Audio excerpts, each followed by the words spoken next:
Primero, gracias, gracias, no, ya te lo había dicho fuera del micrófono, pero gracias por hacerte el espacio que está buenísimo para nosotros. Es un privilegio poder tenerte por acá y tener este espacio, como vos bien decís. Así que gracias por eso. Y como veníamos haciendo en los lunes anteriores, venimos como recorriendo un poco el curso Sentimientos, la ciencia del existir, que nos sugiere temas bien interesantes para charlar. Y uno de ellos ha sido que fuimos creados de forma maravillosa, estuvimos hablando de la autoestima, estuvimos hablando de que Dios siempre se interesa en nosotros y hoy vamos a hablar de los traumas y de la salud mental. Un tema, dos temas, podríamos decir, bien interesantes. Salud mental es algo un poco más general, pero yo te quería preguntar, si pudiéramos definir estas dos cosas, ¿se puede? ¿Qué es la salud mental y qué son los traumas? Sí, Nacho, en palabras simples podemos decir que salud mental es cuando una persona conscientemente, ¿sí? Tiene bienestar, ¿sí? Ujú. Se siente bien, se siente equilibrada para tomar decisiones, le permite desarrollar sus habilidades, ¿sí? Saber cuáles son sus fuertes, cuáles son sus debilidades, aprender, trabajar, disfrutar. La persona saludable mentalmente es quien puede conscientemente usufructuar, podríamos decir, de todos estos Ajá, beneficios. muy bueno, En palabras clarísimo. simples. Bien, Y eso es trauma, fundamental. Nacho. Traumas. Ajá, Dale. A ver si es lo que entendemos todos normalmente. sí. Trauma viene del griego que se llama o que significa herida, ¿sí? Ah, Una herida, herida no física, porque no es un raspón en la rodilla ni una claro. cirugía que no hemos aplicado, sino una herida en el alma, una herida en las emociones, en los sentimientos. em, Puede ser una herida en principios y valores, ¿sí? Que se hayan quebrado en alguna Ujú. etapa de nuestra vida. Herida puede ser alguna situación que nos defraudó o que no comprendemos, ¿sí? Y eso genera una situación de crisis en nuestra mente, que hace como si fuese las veces de una herida abierta en la piel, Ajá, pero en el alma o en el corazón. está De bueno. forma simple, eso sería un trauma. Puede ser trauma, un trauma positivo o siempre son negativos? Porque hoy estábamos hablando, te pongo en contexto de esta pregunta. Estábamos hablando con Johnny, que es con quien compartimos el programa anterior, y decíamos, por ejemplo, nosotros nos tuvimos que ir a vivir afuera de nuestro país. A vos te tocó igual, de hecho vivís en Brasilia. Ujú, Al principio fue como un momento difícil, un momento traumático, decíamos nosotros. Pero después al final es como que le pudimos sacar el jugo a toda esa situación y al final terminó siendo algo positivo. ¿Puede ser que se llame ujú. a trauma positivo o es otra cosa? Yo creo que no lo podemos llamar como trauma. Trauma es herida. Y una herida Trauma es, nunca es ok, positiva. está bueno eso saberlo, está bueno diferenciarlo. Una herida nunca es positiva porque siempre duele, porque siempre supura, porque se inflama, porque es algo que no es Incomoda, positivo. molesta. Pero, claro, pero a la larga nos trae aprendizajes y esos Ahí aprendizajes o va. esa resignificación del trauma sí puede ser positiva. Cuando lo trabajamos, cuando extraemos de él lecciones para nuestra vida que nos llevan a no repetir después esos patrones de comportamientos que muchas veces son desadaptativos, ¿sí? O que nos llevan a tener una vida desequilibrada o en Ujú, crisis, ¿sí? Cuando hablamos de crisis existencial, por ejemplo, muchas ujú, veces tienen que ver con esos traumas provocados en nuestra vida desde la infancia hasta que somos adultos, ¿sí? claro. Entonces, nunca podemos llamar un trauma algo positivo, porque es una herida, pero sí lo positivo es lo que rescatamos del trauma cuando lo resignificamos o lo reprocesamos. Muy bueno, me gustó eso lo de la resignificación. Resignificar algo que nos pasó. ¿Cómo sería? Ajá. ¿No? Resignificar, darle un nuevo significado. ¿En base a qué? Generalmente, cuando vemos lo que nos ha sucedido de una manera negativa, tenemos como una percepción o el significado que le damos a aquello que nos pasó de una manera negativa. Y es como que no podemos extraer lecciones para nuestra vida porque estamos como ¿cómo diríamos? Como enclaustrados en el trauma, ¿sí? Como Ajá, metidos ahí, no podemos ver otra cosa que claro. inclusive los otros sí, tal vez puedan ver una salida, una solución, pero nosotros no la vemos. Ahora, cuando lo resignificamos, lo trabajamos a través de las emociones, los pensamientos, los comportamientos, podemos darle un nuevo significado a aquello que vivenciamos a través de los aprendizajes y a través de una nueva perspectiva en base a qué vamos a hacer con eso que nos pasó de aquí a futuro. Ujú. Ahí está el nuevo significado que le damos. Wow. ¿Sí? Es como estábamos pisando en arena movediza, ¿sí? Y ahí vamos a dar un pasito más hacia adelante a través de las herramientas que utilizamos para resignificar ese trauma. Y en ese pasito hacia adelante pisamos en tierra firme y en base a eso podemos seguir, continuar con nuestra vida. Esto nos pasa, me imagino que, o sea, podemos tener traumas en toda nuestra vida, sea nuestra vida adulta como cuando somos chicos, pero si pudiéramos empezar como haciendo una línea histórica de todo esto, te quería preguntar cómo influyen los primeros años de la crianza las palabras de los padres en los niños, digamos. Pueden generar traumas, pueden generar momentos difíciles, heridas o no. Digo, a lo mejor hay un papá en este momento que tiene hijos chiquitos o alguien como cualquiera de nosotros adultos que fuimos niños y nos quedaron palabras que nos dijeron cuando éramos niños, palabras que hoy nos siguen doliendo. Ujú, ujú. Por supuesto que sí, Nacho. Todo lo que los adultos decimos cuando estamos en la etapa de educación de nuestros hijos, desde que ellos nacen hasta que llegan más o menos a la adolescencia, 18 años, más o menos, que todavía están formando su personalidad, su individualidad, crea marcas en ellos, ¿sí? Y no solo lo que decimos, sino muchas veces nuestra gesticulación, nuestro lenguaje corporal, porque a veces Wow, podemos decir te amo, te quiero, y después con nuestra forma de mirar, con nuestra forma de actuar, decimos otra cosa. claro, Y todo eso marca a los niños cuando están en esta etapa de esponjita, ¿no? Ellos todo lo absorben a través de los modelos a seguir que les presentamos, tanto mamá, papá, como maestros, educadores, familiares, amigos, ¿sí? Todos tienen una influencia en nosotros cuando somos pequeños. ujú, Y esto tiene que ver porque cuando somos pequeños tenemos ciertas necesidades que necesitan ser suplidas de los adultos que están a nuestro alrededor. Y el niño no tiene otra referencia. claro, Entonces, todo lo que el adulto diga o haga va a ser para él como una verdad absoluta. Entonces, si vos le decís al niño tonto o le decís al niño, ¿por qué siempre haces las cosas mal? O claro, palabras como estas, es palabra, es ley para él. O sea, le estás claro, diciendo realmente lo que él es. Él no va a tener otra percepción de esto porque la única imagen que tiene de adulto responsable, que lo cuida, que lo ama, que lo protege, eres tú. Entonces, todo lo que tú le digas va a ser para él ley de Medopersia, ¿sí? claro, Es así y no hay otra forma de verlo.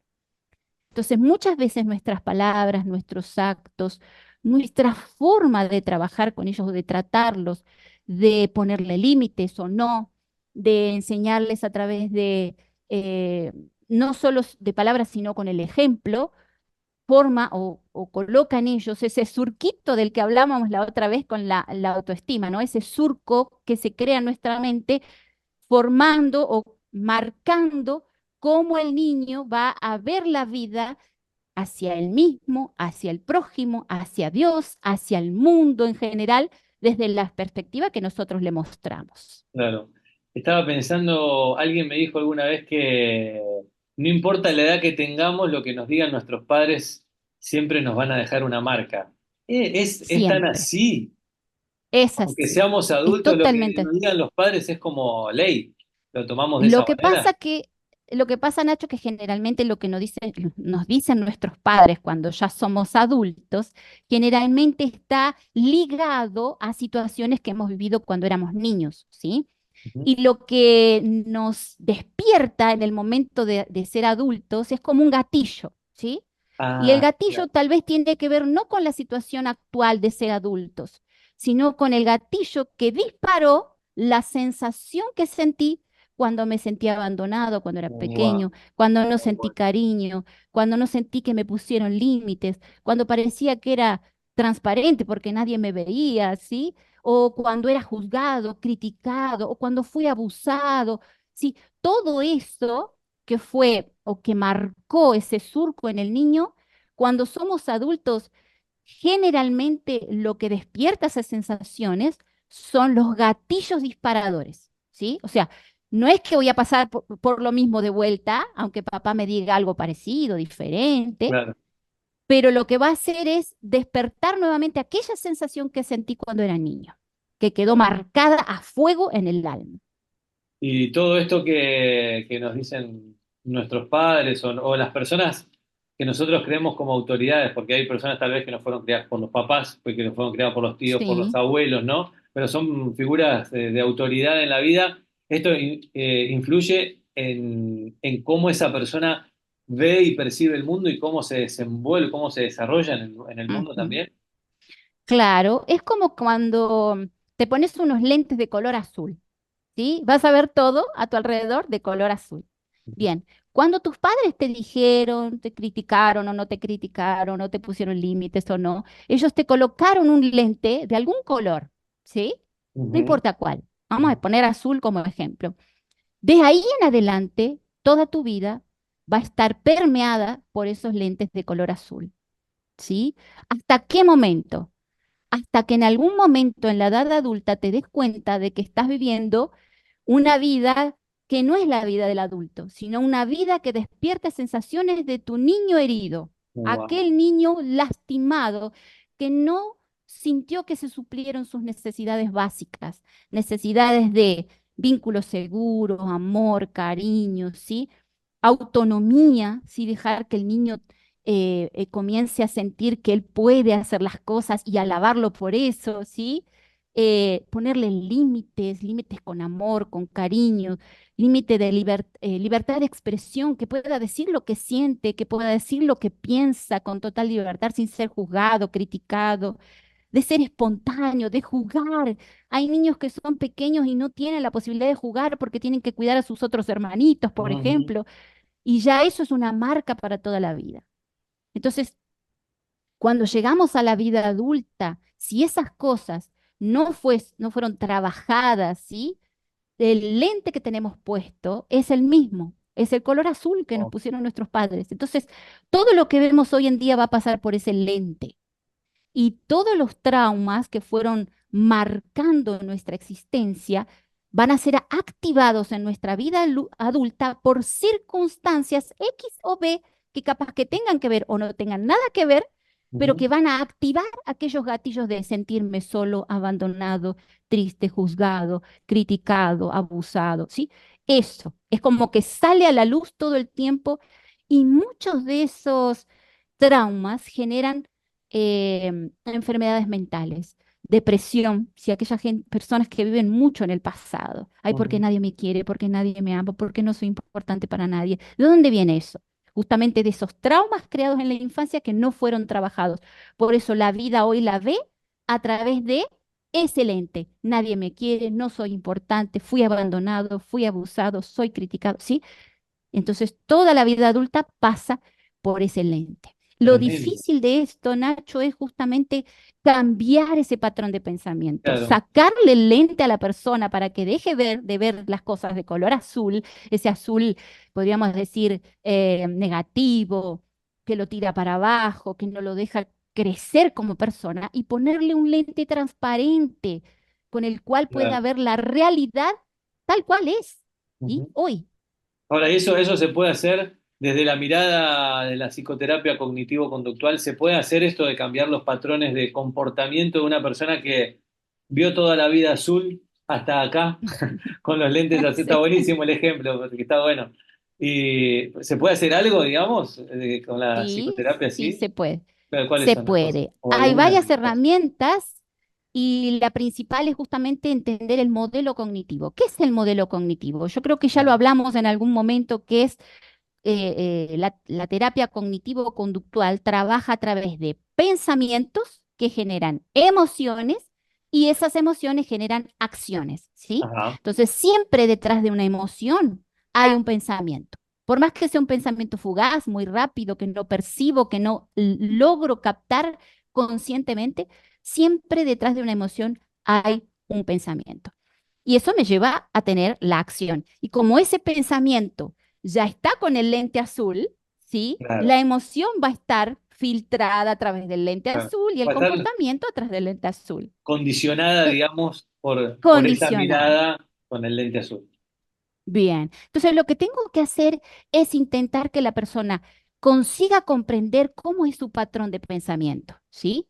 Frente a tal situación, ¿qué emoción surge? Por ejemplo, no sé, dame un ejemplo de una situación, a ver qué podemos trabajar. A ver, una Em, situación, no sé,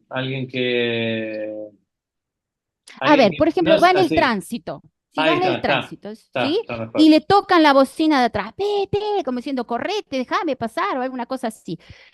¿Cuál es el primer pensamiento que pasa por tu cabeza, Nacho? Yo no voy a analizarte a vos en este momento, pero por ejemplo, una persona que tiene un lente azul puede decir, ufa, soy un inútil, no sé Claro, manejar como corresponde, todo el mundo me toca la bocina, ¿sí? claro, Entonces, ese claro. pensamiento genera un sentimiento, una emoción, sudor en las manos, me pongo nervioso, ¿sí? Me da angustia, me da ansiedad, me da miedo, emociones.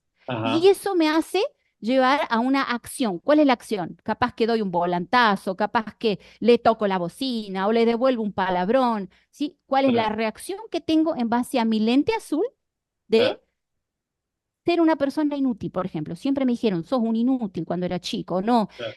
no les importaba cuando hacía algo bien y no me reforzaban positivamente lo que hacía bien, entonces me quedó la idea de que no sé hacer las cosas bien, ¿sí? Entonces, ¿cómo hago para cambiar? Frente a la misma situación, podemos analizar ese pensamiento. ¿Ese pensamiento es real? ¿Todos piensan de esa manera con respecto a vos? ¿En algún momento hiciste algo que fue positivo y te alabaron? Sí. ¿Alguna vez fuiste en el tránsito y nadie te tocó bocina y llegaste bien hasta el lugar? Claro. Sí. ¿Alguna vez? Entonces, evaluar el pensamiento a través de preguntas y Ujú, buscar evidencias que sustenten, ¿sí? Tanto la parte negativa del pensamiento como la contraparte positiva. ¿Cuál sería el pensamiento positivo en esa situación? ¿Sí? claro, Pude haberme equivocado o debería tal vez ir un poquito más rápido o más lento o dejar pasar a la persona. Tal vez yo no era el problema, era la persona que iba apurada, claro. ¿sí? Entonces no era yo el problema.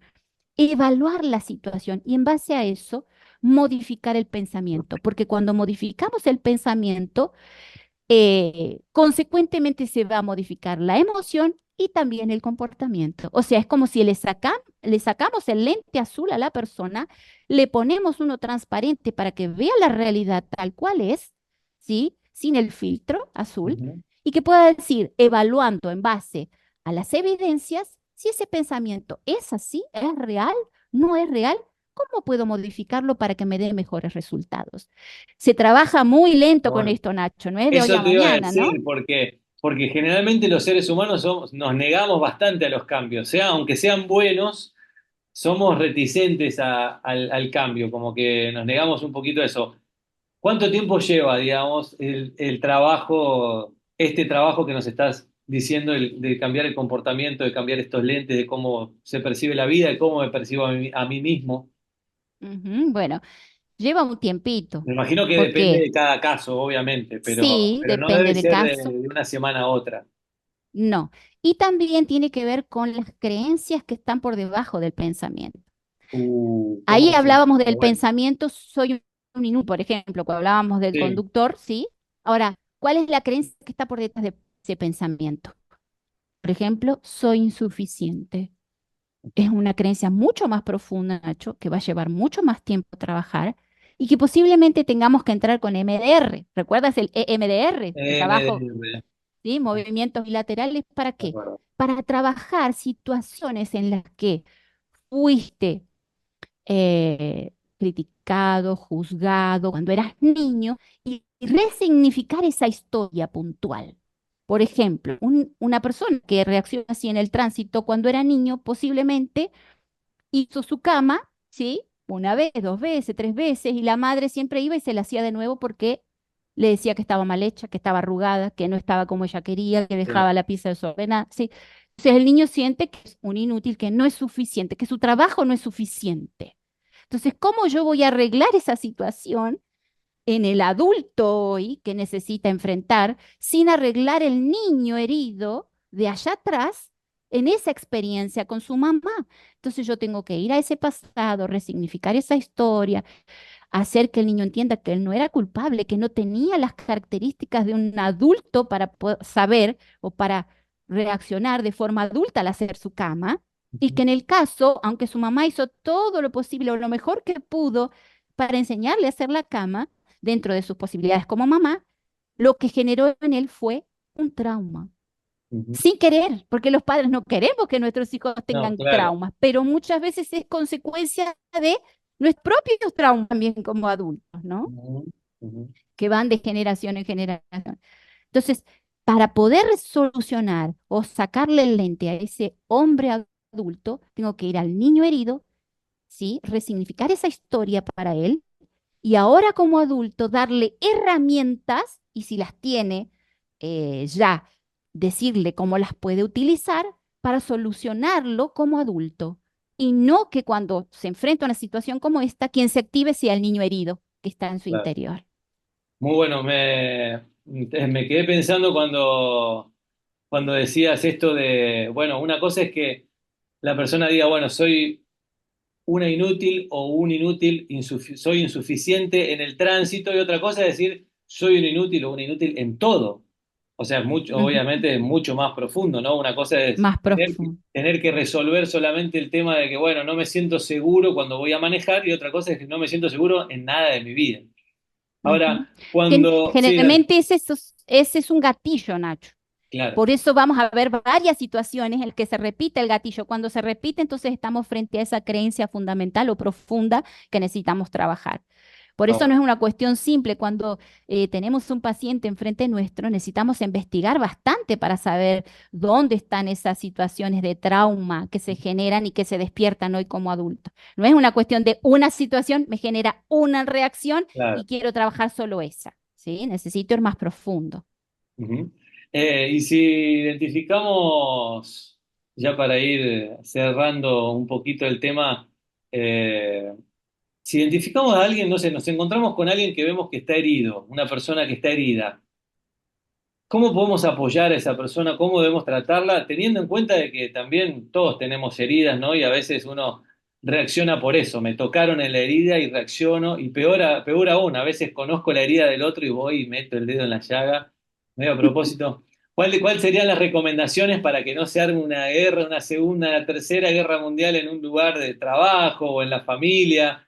Y que podamos cuidarnos entre todos, digamos, ¿no? Si pudiéramos dejar un mensaje final, estaría bueno que pudiera ser ese. Bueno, a ver cómo podríamos tratarnos entre nosotros cuando sabemos que todos tenemos traumas de alguna manera. Ujú, ujú, ujú. El primer punto, Nacho, a destacar es no querer solucionarlo. No podemos, no está en nuestras manos. La solución siempre está dentro de la persona. ¿Sí? Con ayuda de Dios, como siempre decimos, ¿no? La Ujú. persona va a poder reencontrarse consigo misma, buscar ayuda profesional, trabajar, resignificar esos traumas hasta que ella misma encuentre dentro de sí cómo cambiar los lentes, porque no es que el psicólogo le cambia los lentes, no es que un amigo le cambie los lentes, hablando de la metáfora, ¿no? Ajá, sí. Él mismo los tiene que cambiar, desde adentro hacia afuera. Entonces, no querer cambiarlo, no querer solucionarlo. Lo que sí podemos hacer es escucharlo sin juzgarlo, porque sus experiencias no son las mismas que las mías. Mis soluciones no le van a servir a la otra persona. Entonces, lo que mejor podemos hacer es escuchar. Si hay momentos de silencio, también escuchar en silencio. A veces es mejor la presencia que un montón de consejos, porque a veces que, ay, tendrías que hacer tal cosa, tendrías que hacer tal, y a veces, uff, empeoramos la situación. Entonces, silencio, presencia, abrazo, cariño, ¿sí?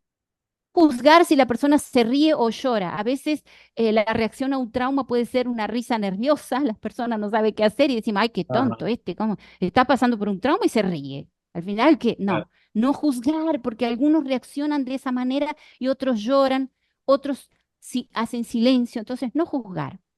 Eh, no dejar a la persona sola, como decíamos, ¿no? Acompañarla en el proceso sin asumir nosotros la responsabilidad. La persona es responsable de sus traumas, es responsable de trabajarlo, pero sí necesita compañía, no estar sola. A veces, por ejemplo, cuando el trauma sí, viene como consecuencia de una pérdida muy grande, Nacho, la muerte de un ser querido, Ujú. ¿sí? o la pérdida de una etapa en la vida, como vos decías, una mudanza de país, ¿sí? Claro. Cuando pasa eso, los aniversarios de la pérdida son muy importantes y estar Wow, presentes es espectacular. Para alguien que perdió un ser querido, por ejemplo, recordar, sí, sé que hoy estás pasando por un momento de recuerdo difícil, estoy con vos, estoy acá, querés, te ayudo con algo. Y ese te ayudo con algo no es solamente decir, estoy acá para lo que necesites. Si la persona necesita, no sé, le llevo una comidita, le limpio el jardín, le lavo el auto, le cuido a los claro. chicos para que estén Un más gesto. tranquilos, un gesto, algo. Y bueno, y por supuesto, acompañar a la persona si es que necesita ayuda profesional, de decirle o aconsejarle, vamos a buscar ayuda, yo te ayudo, yo te acompaño a buscar un profesional. A veces ellos ni voluntad tienen para buscar ayuda. Entonces, acompañarlo en ese proceso desde ese punto de vista. Y Nacho, para terminar, no sé si me Sí, da para hacer un sí, versículo. Sí, sí, da tiempo. Igual tengo una pregunta más que me dejaron por acá, ¿sí? pero dale, Ay, sí, buenísimo, buenísimo. ¿cómo? Fíjate, Dale, sí, en sí. Salmos 32 dice, mientras callé, se envejecieron mis huesos, en mi gemir todo el día, porque de día y de noche se agravó sobre mí tu mano. Dice, se volvió mi verdor en sequedad de verano. O sea, si los traumas son callados, son guardados, la vida se te escapa de las manos. Wow, Dice el comentario bíblico acá, dice, mi verdor, es decir, mi vitalidad, efecto que incluye un aspecto literal. El moderno detector de mentiras capta el efecto del encubrimiento sobre la humedad corporal. O sea, cuando te pones viejo, muy rápido, significa que tenés traumas que no fueron trabajados, que no no, fueron tremendo. conversados, que no fueron hablados, Wow, ¿sí?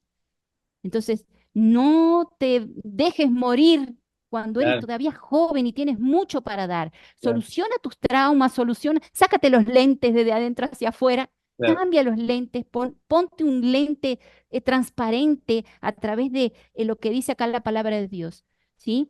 Habla, dilo, Wow. expresa lo que sientes. Ese, por un lado. Y por otro lado, Nacho, Ujú. lo que dice Romanos 8:38. Estoy seguro de que ni la muerte, ni la vida, ni ángeles, ni principados, ni potestades, ni lo presente, ni lo porvenir, ni lo alto, ni lo profundo, ni ninguna otra cosa creada nos podrá separar del amor de Dios. Los traumas vienen por faltas, falencias, carencias en nuestra niñez. Pero tenemos a alguien que no nos defrauda nunca. Y ese es Jesús. Amén. Muy bueno, muy bueno. Podríamos terminar así, pero hay una pregunta que creo que es Decime, importante, Nacho. así que te la tiro acá, que dice así, o sea, nosotros de grandes también enfrentamos traumas. ¿Cómo prepararnos para traumas que podemos llegar a pasar? Por ejemplo, una separación de una pareja, por ejemplo, como vos mencionabas hace un ratito, Lía, la muerte de un ser querido. Sabemos que tal persona está enferma y va a morir, por ejemplo, ¿no? O porque es muy viejita o por lo que sea, ¿no? Entonces, ¿cómo nos preparamos para atravesar traumas si es que hay alguna herramienta para poder hacerlo? Hay herramientas. Proyección de futuro se llama una de ellas. Y es como trabajar anticipadamente lo que va a venir, ¿sí? Por ejemplo, cuando tenemos valores y principios bien fundamentados en la palabra de Dios, sabemos, ¿sí? ¿Qué es lo que nos espera después de la muerte, por ejemplo? ¿Sí? Sabemos que separaciones en esta vida siempre vamos a tener, ¿sí? Sabemos que problemas, dificultades, traumas en esta vida siempre vamos a tener. Entonces, ¿cómo prepararnos? Reforzar nuestros puntos fuertes, nuestras características positivas, aquello que nos hace bien, nuestros principios y valores. ¿Por qué creemos lo que creemos? ¿Por qué fundamentamos nuestra vida en esos principios y valores? Y eso es lo que nos va a mantener firmes y fuertes en medio de la arena movediza de las dificultades, del dolor, del sufrimiento. Y sobre todas las cosas, trabajar, ¿sí? Algo que es fundamental y que muchas veces no viene de nosotros mismos. O sea, dos cosas, el perdón perdón hacia nosotros mismos o perdón hacia el otro. Muchas veces Ujú. la persona que pasa por un duelo culpa al otro por haberse ido, al que murió, por ejemplo, Es ¿sí? verdad, Y me dejaste solo en este mundo y ahora yo qué hago. ya lo he escuchado. O se siente culpable de que no hizo suficiente para que el otro se mantenga vivo, por ejemplo, y ahí la culpa viene hacia uno. Entonces, perdón, perdón hacia el otro, perdón hacia uno mismo. Y el otro punto es la gratitud.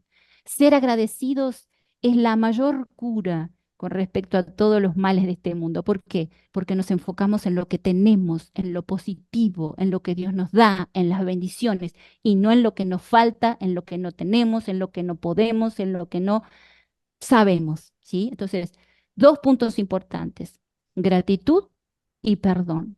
Y bueno, prepararnos para esas cosas que sabemos que van a venir, ¿no? ¿Cómo? Trabajando en nuestros principios y valores cristianos. Excelente, Lía, muchas gracias. Ahora sí se nos acabó el tiempo, pero creo que le sacamos el jugo a esta media hora, estos 33 minutos juntos charlando, conversando sobre este tema espectacular, los traumas que, nada, nos llegan a todos en la vida, los vivimos a todos y qué bueno que lo podamos poner arriba de la mesa y poder conversarlos y qué bueno poder hacerlo con vos. Así que muchas gracias. Lía Treves con nosotros, Lía. Un gran abrazo y nos encontramos el próximo lunes. ¿Qué te parece? Claro que sí, Nacho. Un placer haber estado contigo. Un abrazo gigante a toda la audiencia y hasta el lunes que viene. Muchas gracias. Bendiciones.